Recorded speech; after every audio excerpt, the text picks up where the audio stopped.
ભાવનગરમાં નકલી દારૂના કેસને લઈને એસએમસી દ્વારા તપાસનો ધમધમાટ શરૂ કરવામાં આવ્યો છે। વરતેજના આંબલીવાડી વિસ્તારમાં રહેતા કઠિન મુખ્ય સૂત્રધાર ગૌતમ સોલંકીના ઘરે પંચનામું કરવામાં આવ્યું છે। આ ઉપરાંત અન્ય શંકાસ્પદ વ્યક્તિઓના રહેણાંક સ્થળે પણ તપાસ હાથ ધરવામાં આવી હતી। ભાવનગરમાં નકલી દારૂના કેસને લઈને એસએમસી દ્વારા તપાસનો ધમધમાટ શરૂ કરવામાં આવ્યો છે।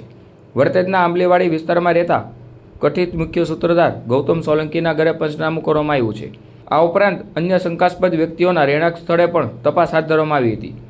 એસએમસીની ટીમ દ્વારા ગૌતમ સોલંકી ઉપરાંત મધ્યપ્રદેશના રહીશ જતીન અને સારસના ઘરે પણ પંચનામું કરવામાં આવ્યું હોવાનું સામે આવ્યું હતું। પંચનામા દરમિયાન નકલી દારૂ બનાવવામાં ઉપયોગમાં લેવાયેલો મુદ્દામાલ એસએમસીની ટીમ દ્વારા જપ્ત કરવામાં આવ્યો છે। નકલી દારૂના સમગ્ર નેટવર્કને લઈને એસએમસી દ્વારા વધુ તપાસ હાથ ધરવામાં આવી હતી।